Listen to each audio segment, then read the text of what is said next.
Шымкентте жастарға арналған жалдамалы пәтерлерді баспанасы бар азаматтар иеленгені анықталды.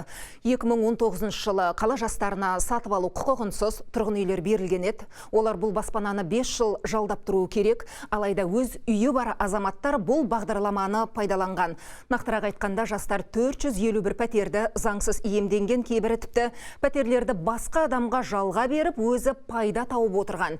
Енді тексеру қорытындысы бойынша 451 пәтердің барлығы қаланың коммуналдық меншігіне қайтарылады, ал пәтерді босатпай отырғандар сот арқылы шығарылады дейді әкімдік өкілдері. Тұрғын үй басқармасында бұл бойынша ескерту берілді, назарға алынды, бұл кісілер қарқынды жұмыс жасап жатыр.